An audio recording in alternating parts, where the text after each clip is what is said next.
All right, good morning everybody. Let's get started, thank you, with our fourth lecture in this series on image processing, retrieval and analysis. And as always, we will begin with a short recap as to what we have been discussing last time. And then we shall take somewhat of a huge step back and discuss the ideas of vector spaces, inner product spaces, normed spaces, and so on. We are doing this because it will come back quite frequently throughout our lecture series, and in particular we might be interested in distances, and in particular today we are interested in the differences or commonalities of points and vectors. Once we sort of have reminded ourselves of all these things, we can then take a closer look into the notion of coordinate systems and coordinate transformations, which is, if you remember, in a sense, the main topic of our studies in this semester. So this is what we're going to do today, and here is a brief reminder as to what we have been doing last time. What we looked into was ways of thinking about images, in particular, of course, digital images. We saw that we may think of them as sets of pixels, as arrays, one-dimensional arrays, two-dimensional arrays, three-dimensional arrays. This is just to our liking, and in addition to all of that, we may think of images or digital images as functions. And that is to say, if we look at an image like this, we may mentally think about a coordinate system, say where there is an x-axis pointing in this direction and a y-axis pointing in this direction, and somewhere there is a origin, say down here, 0.00, say. And then we can think about the image as mapping certain, I don't know, discrete coordinates, some x coordinate and some y coordinate, to a color, or in this case, gray value. And for the time being, we sort of focus on intensity images, on gray value images, just because they are easier to handle conceptually. But there is no huge difference to color images, right? So what we tried to convince ourselves of was that we may think of a digital image as a partial function, as a discrete or as a partial function. That is again to our liking. If we think of it as a partial function, then we have the plane R2, the set of all x and y coordinates, and certain of these coordinates are mapped, and this fact that it's just certain of these coordinates is encoded in this wavy arrow here. Certain of these coordinates are mapped to intensity values, and as we discussed in the very first lecture, intensity values are typically represented in terms of a byte, which translates to a number between 0 and 255, right? So, and to illustrate what all this means, we have this this tiny example here where I have enlarged a certain part of this image and plotted this part of the image indeed as you would plot a multivariate function that in our case is a function of two parameters or two variables, namely once again the x and the y coordinate. So we may indeed, if we look at an image like this, mentally think of it like so, right? A function.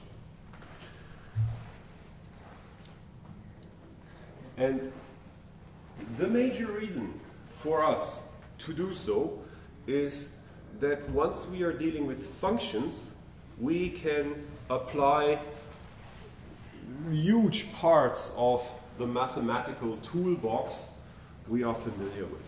So we can begin to compute with images. If they are nothing but functions, then we may manipulate them as we would manipulate functions in other areas.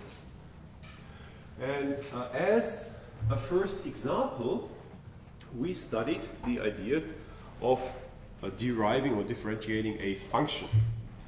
Right? And we sort of specialized that from the case of continuous functions where I at least hope we are all familiar with how to derive continuous functions. And we looked at how the derivative of a continuous function is defined, and we saw that even though we may not really think of it on a daily basis, that the derivative of a continuous function at its heart involves a limiting process. And that appeared to be a problem for us because these images are not, digital images are not continuous functions, but either discrete or partial functions that is only defined at certain coordinates and not at the whole continuum of coordinates.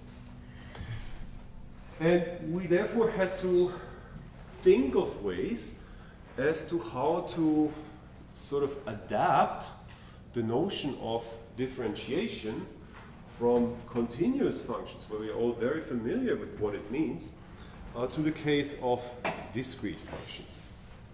And here is one possibility as to how that can be done.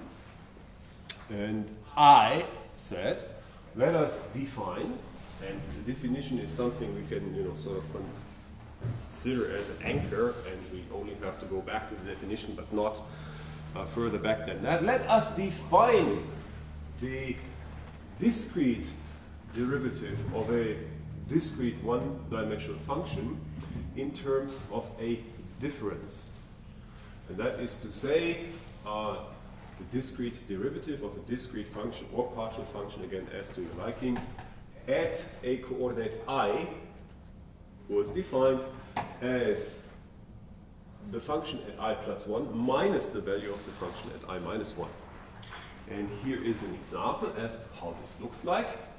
The blue dots and the candlesticks here are meant to indicate the discrete function f of I equals I square, where I only assumes values of 0, 1, 2, 3, and so on. And here I have plotted what I thought was what I defined as the discrete derivative of this function. It's a line, and it's not as steep as if we would have considered the derivative from the right, from above, or the derivative from below. It's steeper than that.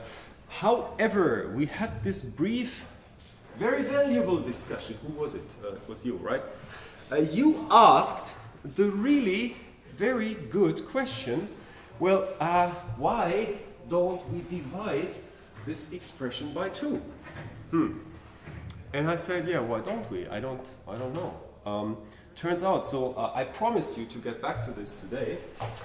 I looked into the small piece of code which I used to generate this plot, and it turns out, when I generated this plot, I indeed divided by 2. That should raise concern, right? Why didn't I then define this discrete derivative like this if I indeed generated the plot using, generated this plot using this expression rather than this expression? So why didn't I do it?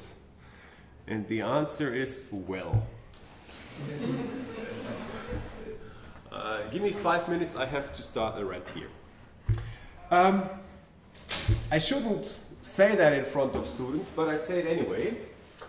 I did not consider it important. So what could I possibly mean by that? Now it's your turn to go into yourself and ask, why did each and every one of you enroll for a master's program at a university? Right? Certainly not, I at least hope, to get training for a job, but hopefully to get educated for many possible jobs. There is a very crucial difference between training and education. If university education was all about training for a job, right, then we wouldn't do any of these. Right? We would look at the user interfaces of Photoshop or GIMP or whatever, and we would learn what happens if we click this button and increase this slider and whatever and so forth. This is not the main purpose of university education. My job here is basically to provoke your brains.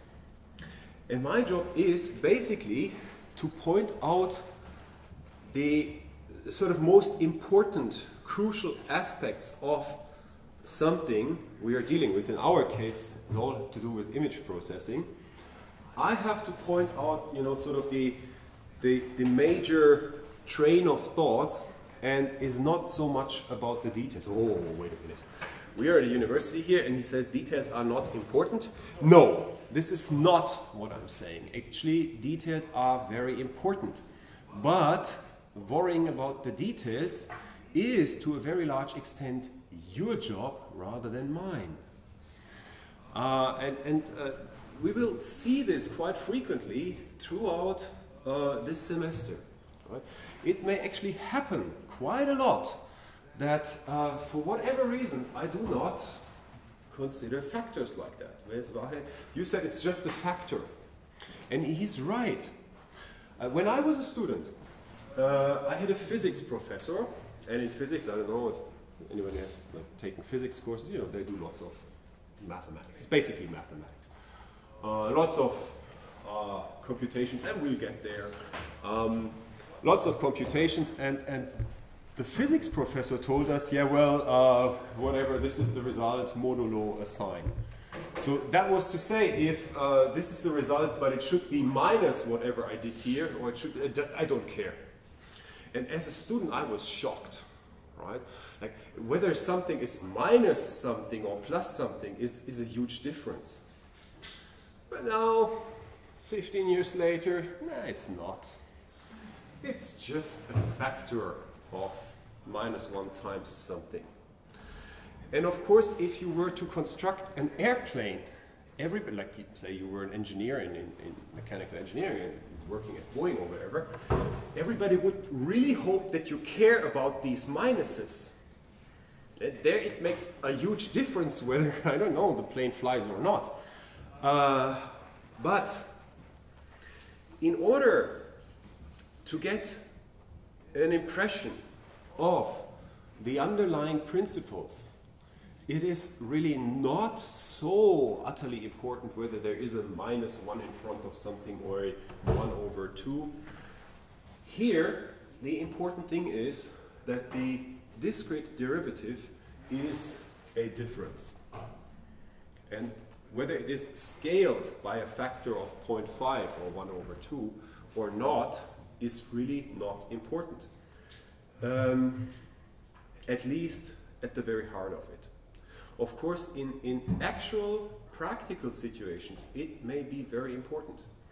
But then it is your job to worry about it, to worry about these details. My job is to expose you to these underlying ideas. Now, why would I say it is not so important if there is a 1/2 in front of it or not? Well, if we were to compute this for every coordinate, I, here in our case, we would compute it, say, would continue towards the negative numbers as well.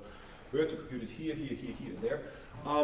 We would be missing this factor of 1/2 for all of them. Right? Now, why would we actually do this? Maybe we would be interested in the coordinate where the differentiation is very, the derivative is very large, right? Or very small. Now if we do this for all these numbers and we are missing this 1/2 for all of them, and we're just interested in where it is very large, it doesn't matter. It's just, as you pointed out, a factor. It does not affect the question where this is largest or not. Of course, when we are doing derivatives in say, this broader area here of applied computation for image processing and, I don't know, analysis, quite often we are interested in coordinates where the derivative vanishes, that is 0. But if it is 0 and we would multiply it with 0.5, then it is still 0. So this is why I thought it's not worth mentioning. I was, however, very happy about your question. So because now I'm coming to close this rant, this will happen frequently, right? And my, again, job is to expose you to these things, and your job, learning is an active activity, is to question what I'm doing. If you were constantly to ask, why is he doing that like this? And why that? And does that really make sense? If you were constantly asking this, I would be happy. Because that would indicate that I'm doing a good job. I'm sort of, really provoking your brains, and your brains are actively working with the material I'm presenting to you. Now, why is that the most important thing about learning at a university? Because, again, this boils down to the difference between education and training. If this was training, we wouldn't bother with all of this.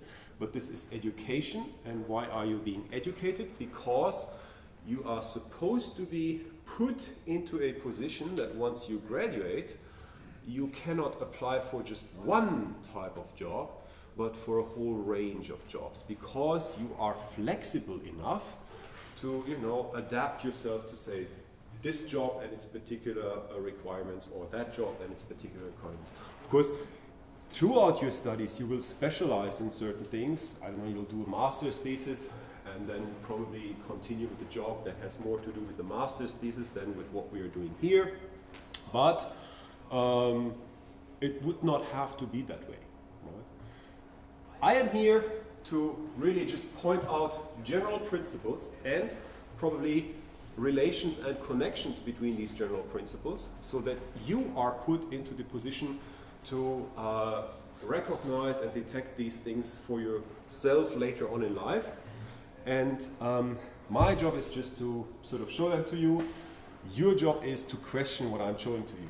And yes, indeed, I should have, like, if we're really about the details here, included this factor of 1/2 here. Again, it will happen really frequently that I do not bother with details like that. And if that looks funny to you, then please really feel free to say, hey, wait a minute, is that correct? Okay? Good.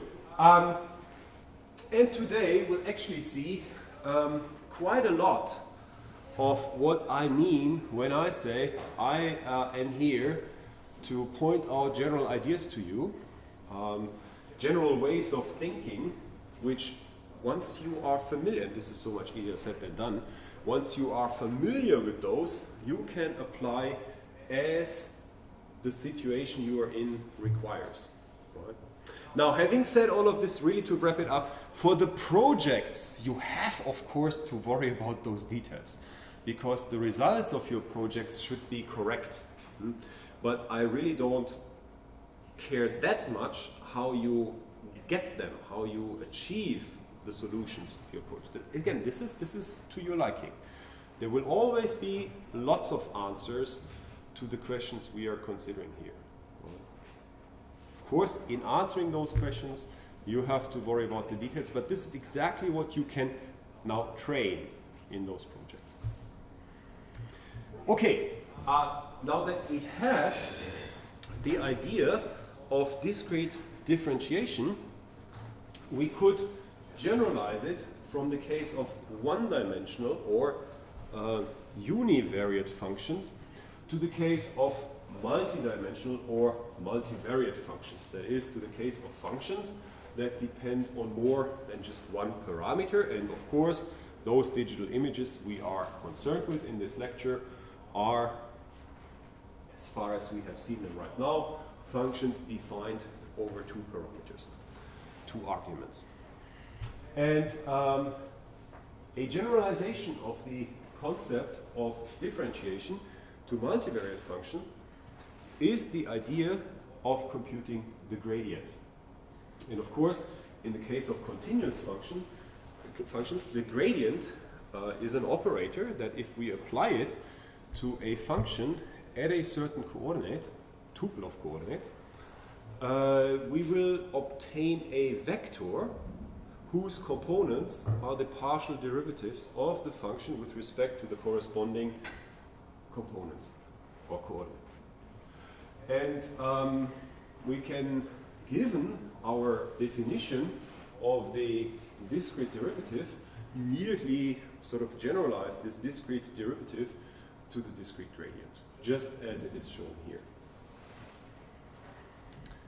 And the gradient is an operator that if we apply it to a multivariate function, we obtain a vector. And in this plot, I have indeed shown you, or I'm showing you, what happens if we apply the gradient to this function we are familiar with by now. It creates a vector field. Because at every coordinate, x, y, this gradient creates a vector. And if we plot these vectors, we cannot really see something, but if we zoom into, say, this region of the image, we see that at certain points the gradients are rather small, and at certain other points we can actually see tiny arrows whose foot is always at the point at which we computed this gradient. So I don't know, some 470 say and 300 whatever. At this point we obtained this vector, gradient vector, pointing in some direction. Now, before we continue, what does the derivative actually do? Like, why are we possibly interested in derivatives? Yeah. They show the direction of the growth of the function. Yes. So yeah. if there is a change in intensity, we yeah. will have non-zero vector. Yes. Yeah. Very nice. They show, I would slightly rephrase it, directions of variations, say. Now, you can think of it, let's ignore the two-dimensional function for a second, but go back to these one-dimensional functions, I don't know, x squared or sine of x, and you compute a gradient. Think of it like this. Look at the River Rhine out there, a huge thing, and imagine you were standing on one of the bridges here, I don't know, Kennedy Bridge, and looking at how the river is flowing beneath you. From your perspective, you have already sort of like zoomed into this function that is the River Rhine. It has some, I don't know, riverbed that we can think of as some function plotted on some paper. You are standing on one of the bridges and you observe a tiny twig in the middle of the river flowing down the river. And the river is not a straight line, right? It's something, curvy, not as curvy as this, but it's bent. But the tiny twig is a line segment. And this line segment is flowing down the Rhine, and it, changes direction. And just say from measuring the angle, you sort of define some zero angle somewhere, the angle of this twig in the center of the Rhine, you can determine how much the function, which is the river, is bent at these certain locations you're looking at. Right? This is what derivatives do. They sort of measure loosely, I have to be careful here, degrees, let's say degrees of change, or like changes, amounts of change. Now, that we have agreed on that, we can understand these arrows here. Because in this image, let's go back to the image, we see, since it's a comic with these very pronounced outlines, that with respect to the function point of view we could have on this image, there are huge changes from here, where it's basically a constant function, to here where it's again constant, and in between there is this very dark region. So it's very bright over here, very dark here, and then brighter again here. We already talked about that this sort of causes these valleys in this function. So if you were a twig, tiny twig, living on a multi-dimensional river Rhine, does not exist, but you know, for the sake of the argument, and you were flowing down here, then all of a sudden here, you know, your state, your direction as to where you point would change dramatically. And we see this with these arrows here. And again, I just plotted every 10th vector, I guess. And we see that at least around the boundaries here, there is a very strong change. The arrows are of greater length than they are here. Basically, here the length is 0. We see that they are of greater length. And they are pointing from the dark part, the outline, to the bright part. And again, they are pointing from the dark part to the bright part. And the reason that they are of different length here is something you would recognize if you were to increase these images a lot. Right? The resolution we're looking here throughout the lecture, we don't see that this is not actually just a black line, but there are lots of shades of gray in here. If you were to magnify this image and to begin to see the pixels, the individual pixels, then you will see that indeed there are black pixels here and some darker gray pixels and so on and so forth. But do that at home. I will upload the slides. You know, have a look at these magnifications and see what's going on at these boundaries. They are not perfect. They are not perfect. Okay, now here's the vector field representation of us having computed the gradient. And coming back to what I just said, there are said about like missing this factor of 0.5 or 1/2. Why doesn't it matter? It's not the only gradient we can think of. Already said that last time. And again, the most important thing is not the details about these gradients, but the fact that there are several. This representation does not make a lot of sense to us right now, but it will in 3 weeks. We'll immediately understand when I say that I don't know, the gradient we are considering right now, the partial derivative of a discrete function with respect to the x-coordinate can be represented as something -1, 0, +1. This is a convolution mask. We'll understand that later on. So this is how we looked at the gradients so far, but I said it last time, there are many different other ideas as to how this can be done. And this is again a great exercise for you to think about, yeah, why? We'll come back to that. Right? Why should that be the case? And maybe even better, if I'm doing a really good job in teaching, you'd say, well, isn't that all stupid? Couldn't we do it even differently? This is actually how research happens. If young brains such as yours, not sort of pestered with years and years of always reading the same thing, questioning, well, does it really make sense? Right? Shouldn't we do it like totally differently? So yeah, if you feel that there should be other gradients and you have good arguments for that, then you can contribute to the knowledge of mankind by arguing for different gradients. Take-home message here is what we did is just one way of defining these discrete gradients. For the continuous case, there is just this one sensible definition, but for the discrete case, we can think of many different other ways. Many other ways. I just have a couple of them here.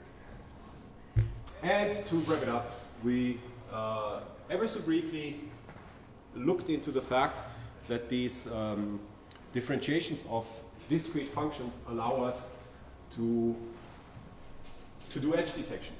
Right?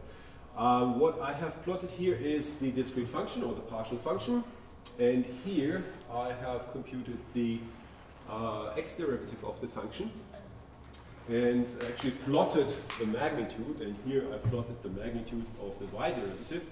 And if you look at this again at home at a larger resolution, you'll find that this x derivative produces edges where there is a huge change, you know, where the change of the function is large, where it changes a lot along this direction, whereas the y derivative gives higher values where the function changes a lot along the y direction. You can see this here.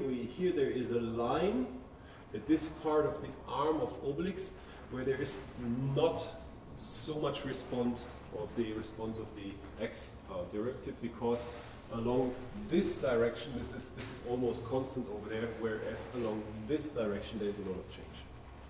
And then you will find quite frequently that what people are really interested in is the information contained in here and here. So instead of just plotting the magnitude of the x and y direction, we are plotting the magnitude of the gradient operator as a whole, and this is what we get. Okay, this is what we have been doing last time. We are now at least slightly used to the idea that images are functions. And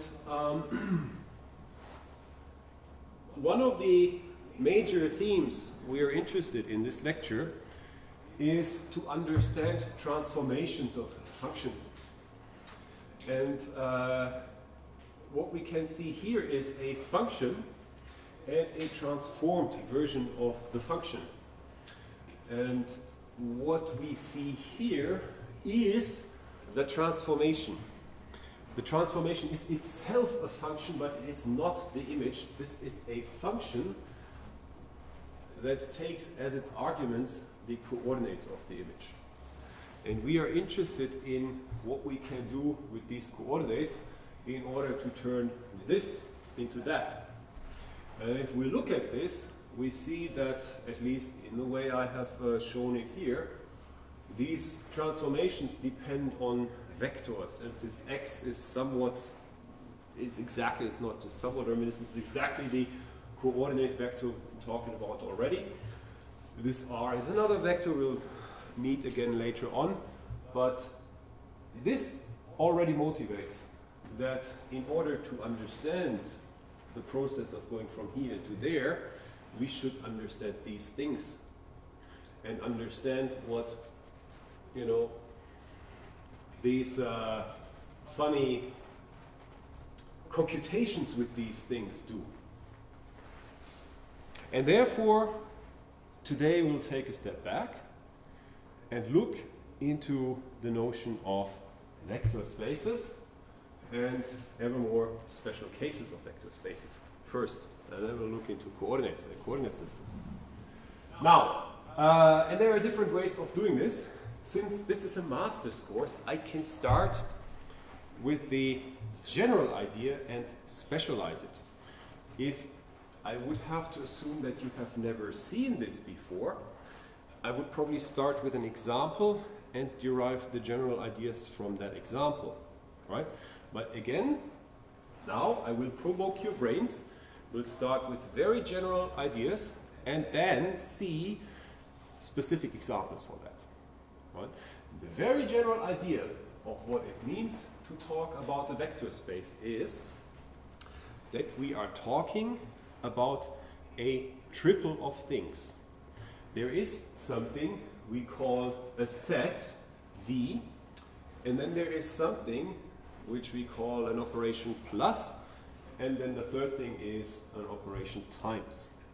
And the vector space is a triple of these three things chosen such that they obey the following axioms. First of all, if we consider two elements, x and y, two vectors, taken from this set V, then there exists an element x plus y, which is also supposed to be a vector. That is, it's also supposed to be an element in V. And this addition, or this new element x plus y, has the following properties. It doesn't matter if we add y to x or x to y. This is symmetric. Addition is symmetric. If we add y plus z to x, is the same as if we were to add z to x plus y. There is a very special vector which we call the zero vector. And this one has the property that if we add this zero vector to any other vector in this vector space, the vector is unchanged. If we add 0 to something, we obtain the something again. And there is an inverse with respect to addition. We shall call it minus x. So for every x in the vector space, there is a minus x, such that we add x and its inverse, we obtain the zero vector. These are the actions of addition. There are more actions of multiplication. Here we require for something to be a vector space that we have some field k, some set of numbers, so that if we choose a number out of this field and multiply it to a vector in the vector space, we obtain another vector in the vector space. And well, if we multiply beta to x and then alpha to beta times x, then that is the same as if we were to multiply alpha times beta times x. And we have these other algebraic properties. There is a very special element in this set of numbers called 1, such that if we multiply this 1 to any vector, we obtain the vector again. Whenever we encounter, let's say, a data structure, we are computer scientists here, whenever we encounter a data structure, and let's say it's called V, with operations plus and times, such that all the possible elements of this data structure meet these actions, we know that we are talking about a vector space. And in a very abstract sense, mathematics is not at all the science of numbers. Mathematics is the science of structures and patterns. And if we are dealing with something where we recognize that it obeys these actions, we know it's a vector space. And that is, we have recognized something because everything we know about one particular instance of the vector space would translate to whatever we are dealing with right now. Let's see. Vector spaces are a dime a dozen. Right? Now that we have ever so briefly reminded ourselves of these sort of general actions or properties we require for something to have to be a vector space, we can look at examples. Well, the canonical example is, of course, n-dimensional vectors over the reals. Right? This is how you may have learned about vectors in the first place. There are real numbers. We can collect several of them into an object called a vector. Once we have one such object, we may add it to another. We may multiply a number to this, blah, blah. These are vectors. Yes, that is right, but they are just one example of vectors.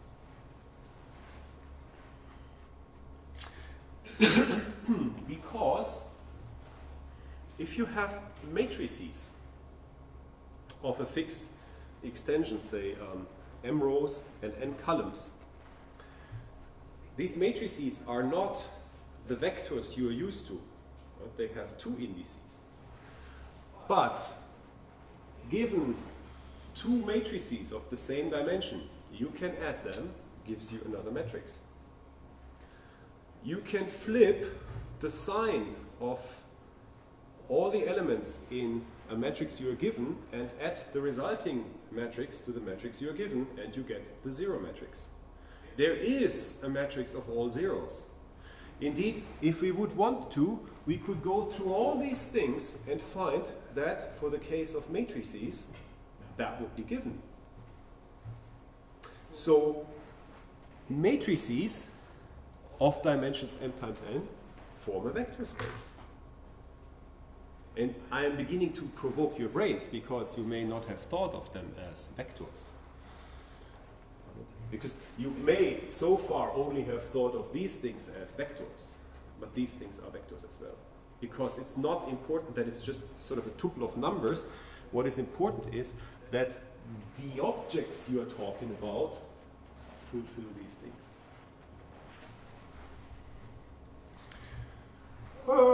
Think of it. You have a polynomial, a naught plus a1 times x plus a2 times x squared plus a3 times x3 and so on and so forth. Polynomial of degree or order n. You add two polynomials, what does that give? Another polynomial. Right? Is there a zero element in the set of all the polynomials? Well, that would be the polynomial that is constantly zero. We can easily create that by setting all the coefficients of the polynomial to zero. If we add this zero polynomial to any other polynomial, we get exactly that other polynomial. All the actions we have talked about are met by polynomials. If we define a set which I call capital F of interval a, b, and I would say that this set contains all, not just polynomials, all possible real valued functions defined over the interval from a to b where I'm not specifying a and b. It's just seriously arbitrary functions. They form a vector space. If we add two of these functions in this set, we get another function in this set. If we multiply any of these functions in this set with a number, with a real valued number, a real number, we get yet another such function. There is again a zero element here because that would be the function that is constantly zero in this interval. So you see there are sets that come with a notion of addition and multiplication and thus form a vector space you may have never thought of as a vector space before. And the fact that the set of all these functions forms a vector space already tells us that each individual function in here is a vector. Right? Is not the kind of vectors we are used to thinking about. But in this lecture we have to widen the space of what we accept as good ideas or not. Functions are vectors. And here is a crazy set of functions that will keep us extremely busy from next week on. Namely, sort of a generalization of that. Now we are talking about the set of all complex valued functions defined over some interval. Right? Whereas these are real valued functions, this is now complex valued functions, and I claim, and you can verify that at home, that those two form a vector space. And I can continue this forever. There are infinitely many vector spaces. As long as you are dealing with a data structure that meets these actions we have been discussing ever so briefly, you are dealing with a vector space. You can design your own vector spaces if you want to. Now, complex valued functions. Why would we ever need to talk about complex valued functions? This is a great example as to what my job is here. I will sort of point out the general ideas, and you will then later on think about the details. Let's go for it. here is a number system we are all sort of used to, because this is the number system we would encounter if we think of the digits of our hands, right? 0, 1, 2, 3, and so on and so forth.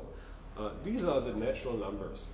They are sort of immediately arise if we look at the fact that, well, there are 10 different things at the end of my two arms, but they are somewhat similar, and we could probably say this is one of them, two of them, three of them. Come up with names for magnitudes of sets. Right? This is a set of 3 fingers, and the name for the magnitude is 3. This is a set of 5 fingers, and the name for the magnitude is 5. And sort of at the very onset of civilization, humankind was already familiar with the fact that we can count. And this is great because if, I don't know, you lend me something and you want to have it back later on, like, I don't know, early civilization somewhere, it's good to know how much I owe you. Right? You have to be able to count. And with counting we can do lots of things already. In particular we can do some algebra because 2 plus 3 is 5. But what if we all of a sudden encounter this problem? X plus 1 is 0. We are looking for a number x such that we add it, if we add it to 1, the result would be 0. Which natural number would that be?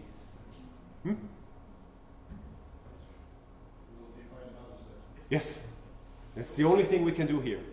It is not contained in the set. So we are not stupid. We define the integers, and now we are going sort of from minus infinity to infinity. And apparently we can now answer this problem here. The solution would be minus 1. All right. You could happily deduce that now we can deal with everything. But what about this problem? 2 times x is supposed to equal 1. Yeah, rational numbers does the job. It is not contained either. The solution to this problem is not contained in n nor in z.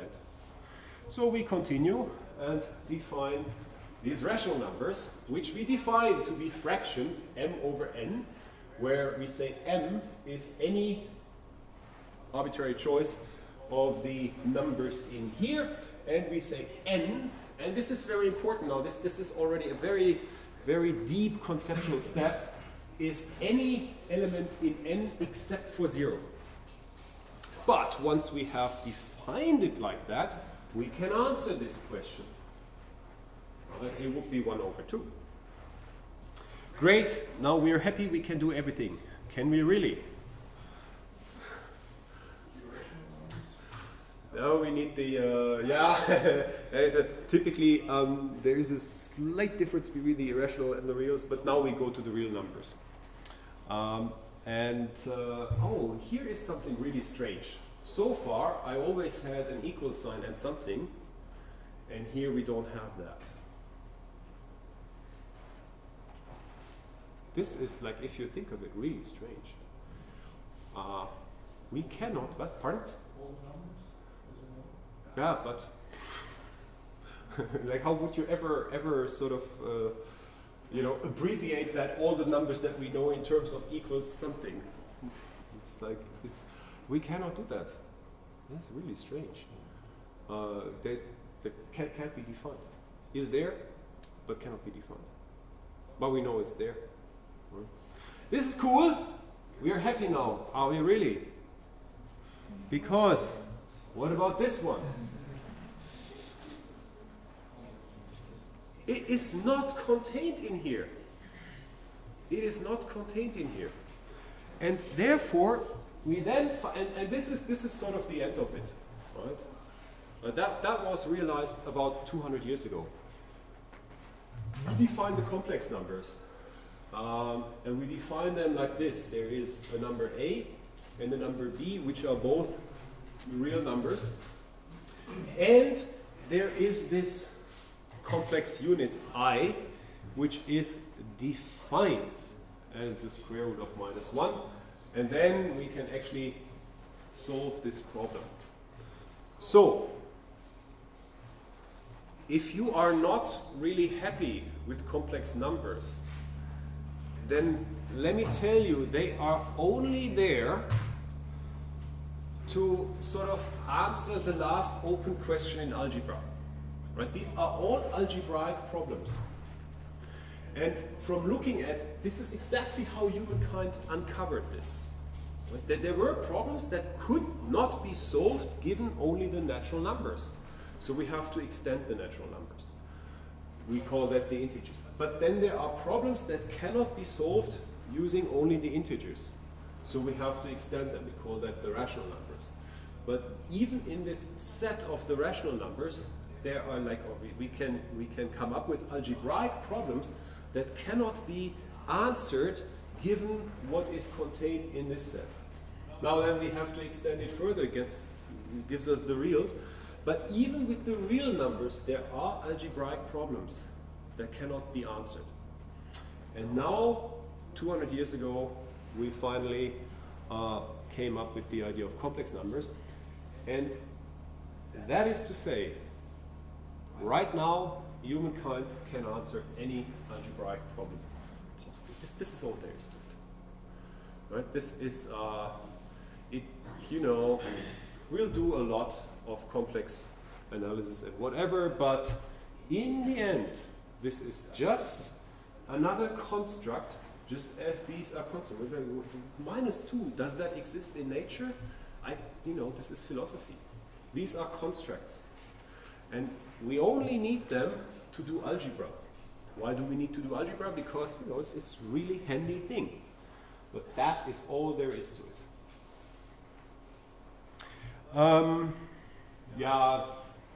Whatever. Like, how many elements are in here? Natural numbers, how many are there? A lot, right? Infinitely many. Is it the same number of numbers in here? Rational numbers? Funnily enough, yes. Even though this looks at least twice as large as this, but it's exactly the same size. This looks even larger than these two, but it's exactly the same size. This one is now a different beast. There are more numbers in here than in those three, and this is the difference between countably infinitely many numbers and uncountably infinitely many. But yeah, this is just fun. Okay, so briefly, something we will encounter quite frequently is the notion of complex conjugation. That is, if we have a complex number given as we just defined, a plus ib, then the complex conjugate z star is just a minus ib. And this has the effect that if we multiply z with its complex conjugate, we actually get a squared plus b squared.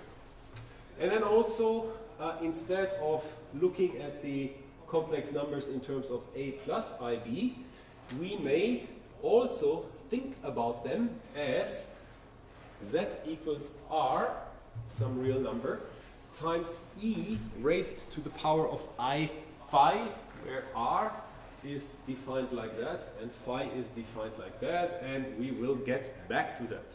Right? But this will become very interesting for us. Okay, I'll have to hurry up a bit. We have now talked about vector spaces. We found that there are a lot of them. And the reason why we do this is just to say that everything we know about the vectors we are used to, say these n tuples of real numbers, in a sense should translate to these vectors we probably are not so used to, for instance, the complex valued functions defined at some interval. Everything we know about n tuples of numbers in terms of them being vectors should also apply to complex valued functions over some interval if they form a vector space. Now, one thing we can think about more sort of more special vector space is an inner product space, which is now a quadruple. In addition to the three abstract concepts we have already talked about, there is now also something pointy bracket, which is called a function, which we shall call the inner product. And that is to say, if in addition to the actions we have talked about before, we also can define a function, say the inner product or pointy brackets of something, such that if we consider two vectors in the vector space, it's a tuple, it's a Cartesian product. One element out of V and another element out of V, so this pair is out of V cross or times V. Then, if there exists such a function, I don't know, pointy bracket of x and y, which produces a number in K, that has the following properties, right? That it is sort of, it equals its complex conjugate, so it's like this form of, it's not really symmetry, but if we compute x times y, and this is the same as y times x complex conjugate, or that had these associative properties here, that x times y plus z is the same as x times y plus x times z. Or if we have these scalars here, say alpha times x times y is the same as alpha times x times y, and has in addition the property that if we compute this product of some vector x with itself, it will always be larger or equal than 0. And if it is 0, then that indicates that x is 0. If all this is met by whatever function we consider, and we are talking about elements in these vector spaces we have already talked about, then we know that this is actually an inner product space. I'll skip that, that is not so important here. Here are a couple of examples.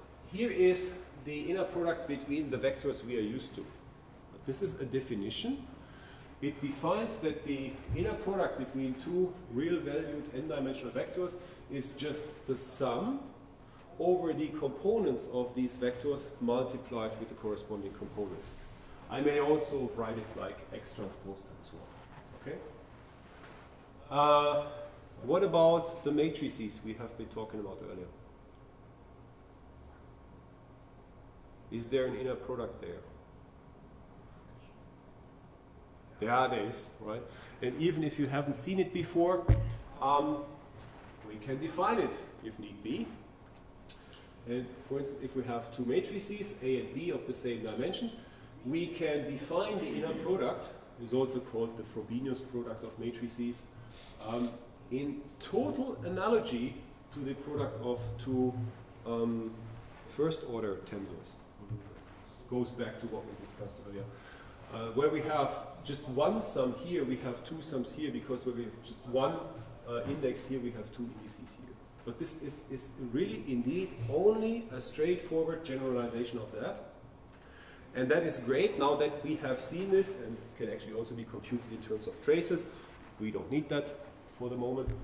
Now that we have seen that, we know that matrices do not only form vector spaces, but we can indeed, by defining an appropriate inner product, turn the vector space of matrices into an inner product space of matrices. Right? Those things carry through. Now then, what about those functions we have been talking about? Are there inner products there?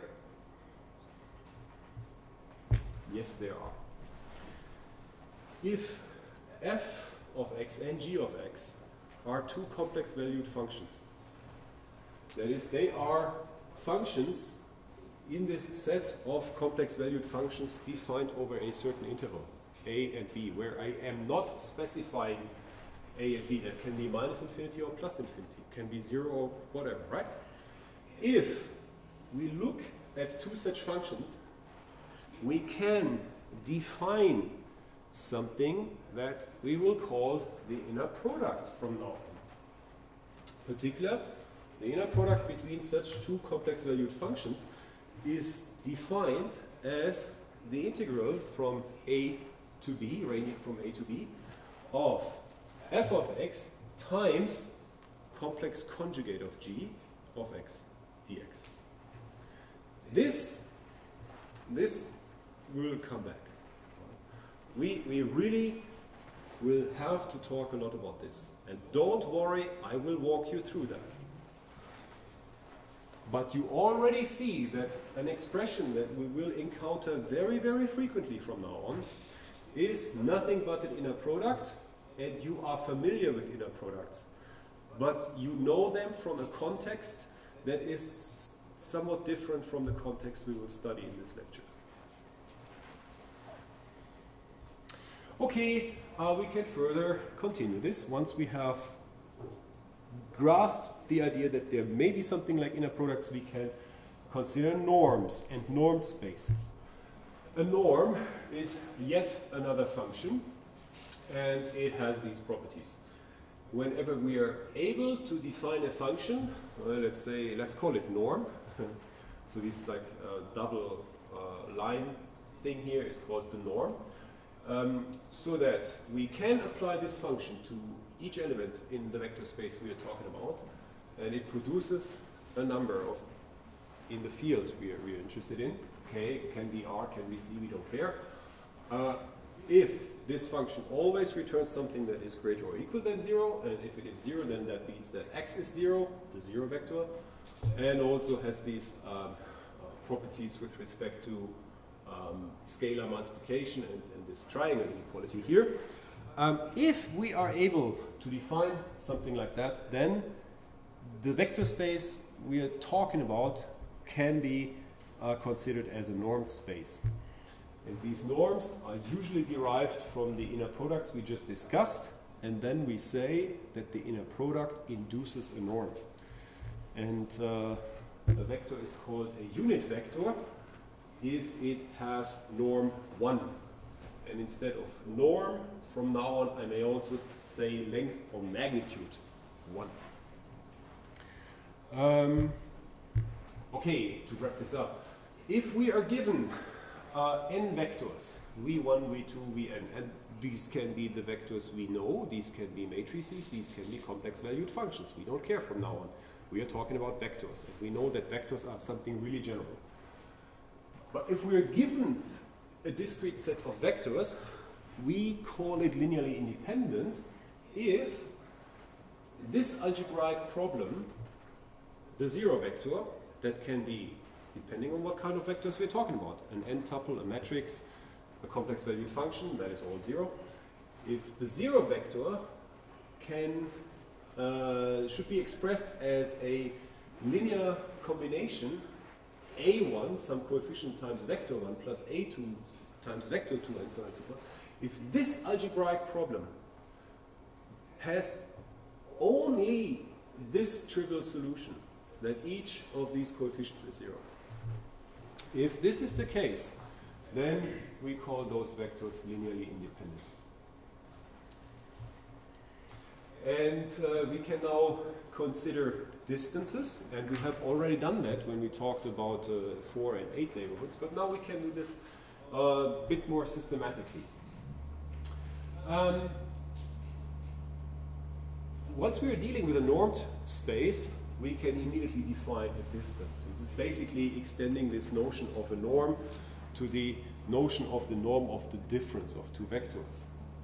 A function d is called a distance if it takes two elements in a vector space.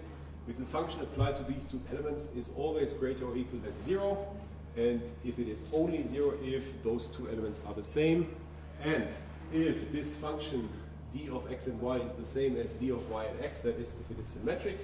And thirdly, if we have this triangle inequality here, that d of x and z is always less or equal than d of x and y plus d of y and z, this is called triangle inequality.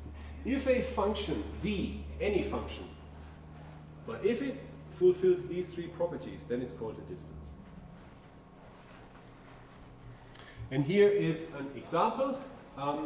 This is, I don't know, a pixel matrix. And I have singled out a couple of pixels. This one is, for whatever reason, the 0, 0 element is up here.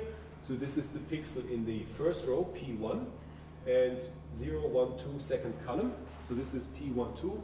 And then we have P3, 4, and P2, 6, where the indices indicate basically the location in this matrix, right? Now we can, of course, consider the Euclidean distance between these pixel coordinates. And yeah, this is how the Euclidean distance is defined. We have talked about this earlier.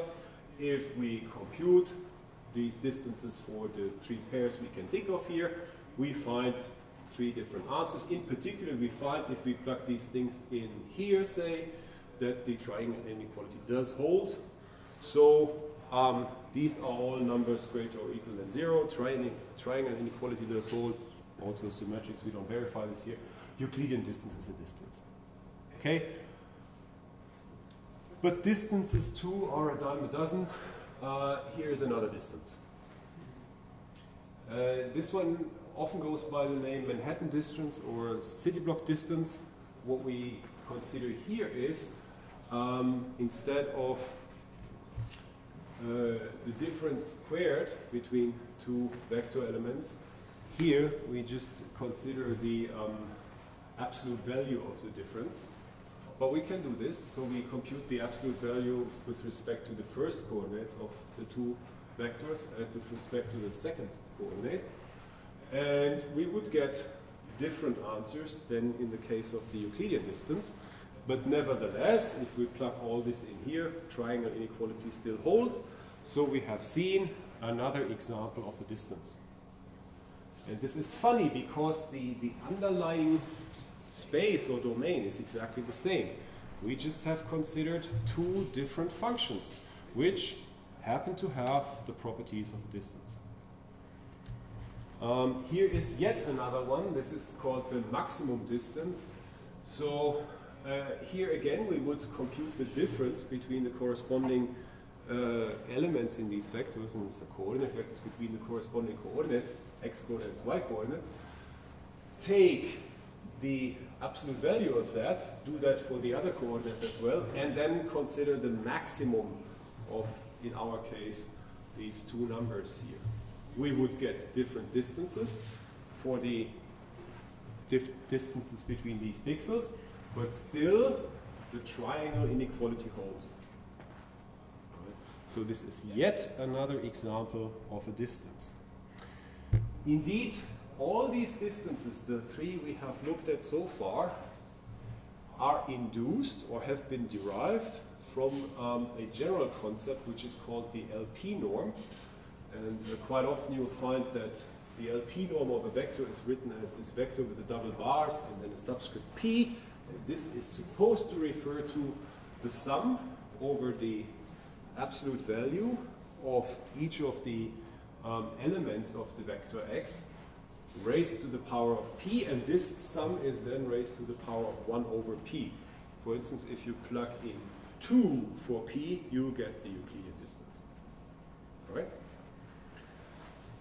And if we plug in 1, we get the city block distance, and if we plug in infinity, we get the maximum distance. But there's like any other choice for p can be realized as well. We can define even crazier distances, and I'm only doing that to provoke your brains. This is an exercise for your brains. This is nothing of any practical value, but we already said that this is not about training for a job, but sort of getting your brain being adaptive. Consider this. What about if we define the distance between two such pixels to be the following function? It is 0 if PA equals PB, and it is 1 otherwise. That does not make a lot of sense. In fact, I should probably think about a practical situation where you could need this. This is not totally useless, but pardon? Pardon? Yeah, indeed, this appears in Boolean algebra. You're right. But if we define this to be a distance from now on, or like would want to be this a distance, it's of course like symmetric. This is easy to see. For our case there, and it's greater or equal than 0. This is also easy to see. So the first two properties of a distance are met. And then the last one, just by example, we have, of course, that the distance between P12 and P, say, 34 is 1, which is very unusual now because, you know, this is not something our intuition would tell us. Just from looking at this, these things seem to have different distances, but this is just, again, because you have been primed to think about distance in a specific way. And it's very difficult to sort of take a step back and get rid of what you have been taught earlier as the only truth out there. Right? Looking at this, there seems to be like different distances, but according to this function, the distance between these is always the same. And indeed, if you plug this in here, the triangle inequality does hold. And you can verify that in general. So this is indeed a distance. It's indeed a distance. Right? The most important thing you have to try when studying in a master's course is to free your brain from ballast that has been shoved into it earlier on in your lives. Sometimes you have to take a step back and say, oh, well, I've been thinking about distances in terms of like the hypotenuse of this triangle, but if distances are in general defined, given what we just discussed, then yes, this is indeed a distance. Okay. And I'm just doing that. I'm just doing that sort of to prepare you for these Fourier transform things that are going to come and like talk about strange inner products and so on and so forth. You have to get used to the fact that stuff you may have learned up to now is not the only truth out there. Indeed, usually there are much deeper relations between things. This is just sort of indicating that. Okay, to wrap this up for today, we'll now ever so briefly talk about the difference between points and vectors, and we are doing that because, once again, in the long run, we are interested in coordinate transformations, and so we have to understand the notion of coordinates. A point is a dimensionless object. If we are talking about a point in an n-dimensional vector space, it can be a vector, a matrix, a function, we don't care. We can represent that point in terms of a corresponding n-tuple of numbers. And in order for this to make sense, we have to define a coordinate system. And a vector that's specified to be a geometric vector is typically, if you think of it, a geometric vector is an oriented line segment that starts at some point pi and ends at some point, terminal point pt. And two oriented line segments, two vectors, represent the same vector if they have the same orientation at length. A picture says 1,000 words. Here we go. Here is a two-dimensional space and a point. And this point happens now that we have somehow defined this coordinate system. With respect to this coordinate system, this point resides at coordinate x equals 2 and y equals 1.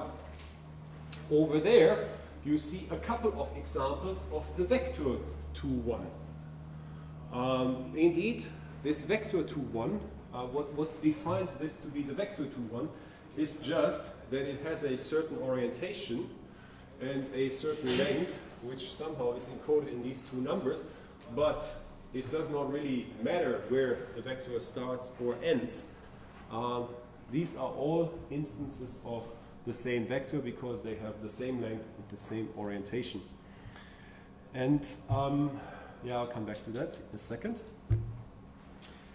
I said somehow we got this coordinate system, and this is something we need to think about a bit more in detail. If we're dealing with an n-dimensional space,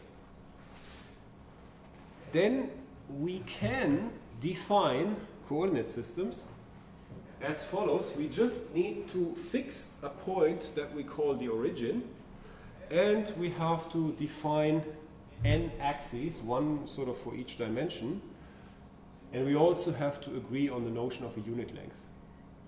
Given all of what we have talked about so far, we now know, I don't know, spaces. Very abstract notion of spaces, we've discussed them. Origin O is just a point, axes can be thought of as vectors, and a unit length we know is just sort of something that sort of occurs when we discuss vectors of length 1. Right? So these are concepts we should be okay with by now. And here are a couple of examples of coordinate systems in a two-dimensional space. The two-dimensional space is the projection wall here. Here is a point, and here's a couple of coordinate systems.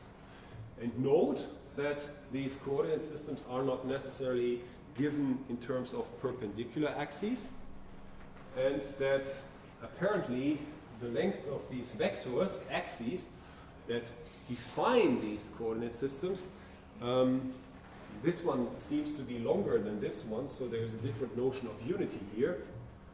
And in particular that the origin of these coordinate systems seems to be a different point in any case. The point we are interested in, this P, is the same point in any system. It's the same point. It has, and this is important, different coordinates in the different systems. So with respect to the xy system, it has a large x coordinate and a rather large y coordinate. With respect to the UV system, it has somewhat a small u coordinate and a small v coordinate. But it is the same point. It is just a different way of talking about the point when we define this point with respect to coordinate systems. And therefore, when I say that a point is a number, a tuple of n numbers, these numbers depend on the coordinate system they have been measured in. And this is something that is usually not made explicit. Usually you're given, I don't know, a vector or a coordinate vector in a digital image, and we say, yeah, the origin is in the upper left corner or lower left corner, I don't care. And I don't know, distance between 2 pixels along horizontal and vertical axis is 1, so that implicitly fixes the coordinate system. And we don't even think about it. But that does not have to be the only coordinate system. Right? There are other possible ways of expressing a point. Once we are given a coordinate system, we can even, it's even worse, if the system is an oblique system like this one, where in our two-dimensional case, the two axes that define, or the two coordinate axes, are not perpendicular. This is what I mean when I say an oblique system. If we are given an oblique system, we can even compute the coordinates in at least 2 different ways. We can think about contravariant or covariant coordinates. Look at this. The covariant coordinates are basically the perpendicular projection of some point or vector onto the coordinate axes. Right? Like this is a perpendicular projection.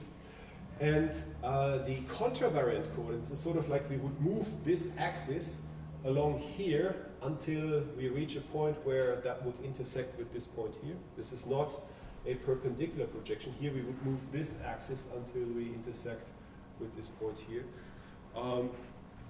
So that is crazy. Not only are there many ways of defining coordinate systems, but there are even different ways of computing coordinates. We will not bother with this because we will simplify our lives from now on and only discuss Cartesian coordinate systems, because in a Cartesian coordinate system the co- and contravariant coordinates coincide. And that is because in a Cartesian coordinate system those coordinate axes are perpendicular. And they are positively oriented. That is, we have this rule, if you go from the x-axis to the y-axis, you have like this rotation you would get if you rotate about the thumb of your right hand. And in addition, we define the unit length to be 1. Does not have to be the case, but in a Cartesian system we want it to be so. So given this, which of these systems are Cartesian? This one looks very Cartesian, yeah? Is there another one? UV, yeah, exactly. Right. So once again, because here the angle is 90 degrees, or we say those two axes are perpendicular, if we sort of turn x towards y, we have to rotate about our thumb. If we rotate u towards v, we have to rotate about our thumb. So they are perpendicular, positively oriented. And yeah, that is something we cannot see here, but we say this is a length 1, and this is, I don't know, 1 point, square root of 2, say, I don't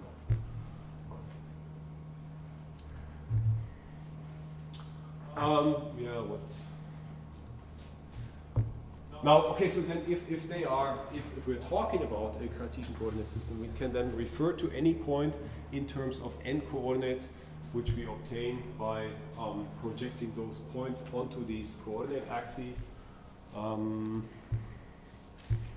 And coming back to this notion of what we met under the name linear independence, here it is again. If we are given n, say, axis vectors, or vectors that indicate the direction and unit length of coordinate axes, and typically they are called E1, E2, all the way up to En, the standard basis vectors. If we're given n such vectors and they are linearly independent, then we can multiply these vectors with numbers. We have called them linear coefficients earlier on, but now we shall call them the coordinates. And if we do so and add this all together, we get a new vector. And again, these numbers, these linear coefficients that occur in this linear combination here shall be called the coordinates of this vector v. And this is how we would write this vector, and this is again, of course, what you should be familiar with. These are now the vectors we have been talking about as the canonical example of what it means to be talking about the vector space. Everything we have discussed earlier, say with respect to matrices or with respect to complex valued functions, applies here as well. But I cannot picture it. I cannot create a two-dimensional diagram that would show you, say, the matrix unit vectors. The matrices form a vector space, and we may think of an individual matrix as being a point in this space, so there must be some coordinates which we express with respect to certain coordinate axes. I cannot draw that. I can think about it. Cannot draw that. If we're talking about complex valued functions, we can think of any complex valued function that we find over some interval as a point in an extremely high dimensional space, and we may refer to that function in terms of its coordinates with respect to some coordinate system. There should be something like these unit vectors, these axes that span the coordinate system over space, but I cannot draw that. And this is the fundamental difficulty we will have to be dealing with throughout this course. The only reason why you're only being taught about these things here early on in life is that they are easy to illustrate. Right? That is really indeed basically why maybe you have never heard of functions as vectors.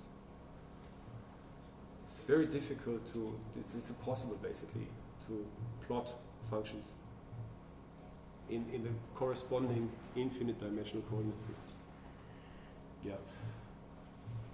The good news is that when we are talking about these vectors as the coordinate vectors for these functions, for these digital images which we think of as functions, In that case, like once say this just indicates coordinate, then they are the usual vectors, or the vectors we are used to. But since images are functions, and certain functions seem to be vectors, you see that again we can think of images as vectors as well. But if we think of them in that sense, I could not possibly plot that. Yeah. Okay, so yeah, no, this is not like we have Cartesian coordinates. So like when we're talking about Cartesian coordinates, we always think about these axes as being perpendicular, and of course we can create any other vector as a linear combination over the basis vectors or the axis vectors in this coordinate system, and we would then call these coefficients the Cartesian coordinates of the vector. Ah, yeah, this is important.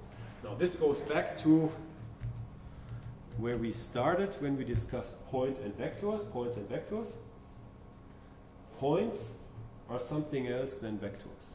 This is just a fact.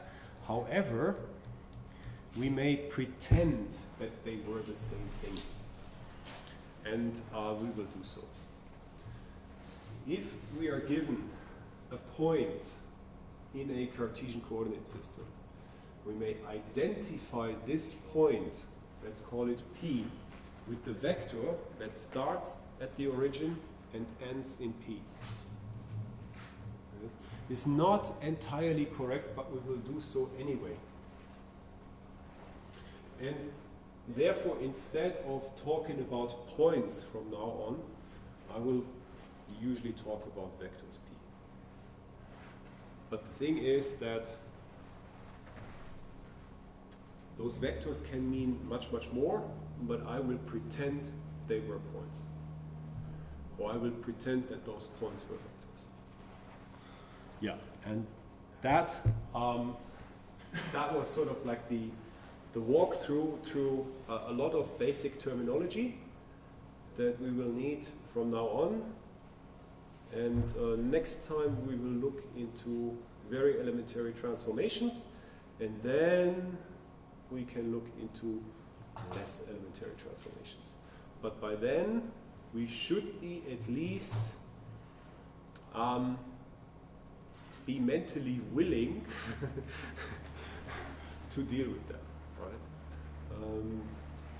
So again, this is not spoiler or giveaway. Large parts of what is to come will be dealing with this. And we'll see that even though this looks daunting, there is tremendous power in there, and it will allow us to do lots of things with digital images. Okay, are there any questions? Then, you have one? Yeah, it relates to the very beginning of the lecture, how we defined partial functions so far. Yeah. As you have mentioned the number systems, then the question comes up, why do we define arguments of the partial functions to be real, if in practice we are using natural numbers there only? Well, yeah, this is again, this is probably just convenience. There's no, we could perfectly well just talk about discrete functions defined over Cartesian products of natural numbers. So 1, 2, 3, 1, 2, 3, that, we could. Why am I talking about partial functions? It's just because probably it's more natural to talk about functions that are defined over the reals if we want to do things like derivatives and Fourier transforms and so on and so on. It really does not have to be that way. This is a choice I made, and probably the choice you find most frequently in the literature as well. But always continue asking why. This is the most important thing. Always ask why. Why are we doing it like this? Why? Question what I'm doing here. Then you are doing your job. All right? So then, see you on Thursday.